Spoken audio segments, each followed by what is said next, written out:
Hello, അപ്പോൾ ഞാൻ ഇന്ന് എൻ്റെ വീട്ടിലേക്ക് പോവാം കേട്ടോ. അപ്പോൾ എല്ലാതും തലേദിവസം തന്നെ റെഡിയാക്കി വെച്ചിട്ടുണ്ടായിരുന്നു. ഇത് മിക്ക കല്യാണം കഴിഞ്ഞ് പോയ പെൺകുട്ടികൾക്ക് റിലേറ്റ് ചെയ്യാൻ പറ്റിയതാണല്ലോ അല്ലേ. തലേദിവസം തന്നെ വീട്ടിൽ പോകാൻ അറിയുമ്പോൾ തലേദിവസം തന്നെ എല്ലാം റെഡിയാക്കി വെക്കണത്. അങ്ങനെ ഉപ്പയായിരുന്നു വന്നിട്ടുണ്ടായിരുന്നത്. വീട്ടിൽ നിന്നൊക്കെ പോന്നു. സ്വന്തം വീട്ടിലേക്ക് നിൽക്കാൻ പോകുക എന്ന് പറയുന്നത് തന്നെ പ്രത്യേക ഒരു സന്തോഷമായിരിക്കും കല്യാണം കഴിഞ്ഞ പെൺകുട്ടികൾക്ക്. അങ്ങനെ ഞങ്ങൾ പോരുന്ന വഴി കടയിലൊക്കെ നിർത്തിപ്പാക്ക് വീട്ടിലേക്ക് കുറച്ച് സാധനങ്ങളൊക്കെ മേടിക്കാണ്ടായിരുന്നു. അങ്ങനെ അതൊക്കെ മേടിച്ച് വീട്ടിലെത്തിയിട്ടുണ്ടായിരുന്നു. സത്യം പറഞ്ഞാൽ കല്യാണം കഴിഞ്ഞ ശേഷം കുട്ടിയായതിനു ശേഷം വീട്ടിലേക്ക് വരുമ്പോൾ ഇനി യാതൊരു വിലയില്ല. എല്ലാവരും കുട്ടിയമ്മയ്ക്കായിരിക്കും. നമ്മൾ വന്നൊന്നു പോലും അവർക്ക് അറിയേണ്ട ആവശ്യമില്ല.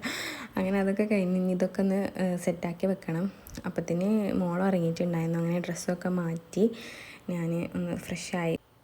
ഈ ഒരു ഐറ്റം എനിക്ക് ഏറ്റവും ഇഷ്ടമുള്ള ഒരു സാധനമാണ് കേട്ടോ, ഈ ക്രീം ബന്നി അറിയണത്. ഞാൻ എപ്പോഴും ഹസ്ബൻഡിനോടാണെങ്കിലും ഇപ്പാനോടാണെങ്കിലും മേടിപ്പിക്കണ സാധനം. ഇത് ഇപ്പാനോട് പറയാതെ തന്നെ ഇപ്പോൾ വാങ്ങിയിട്ടുണ്ടായിരുന്നു.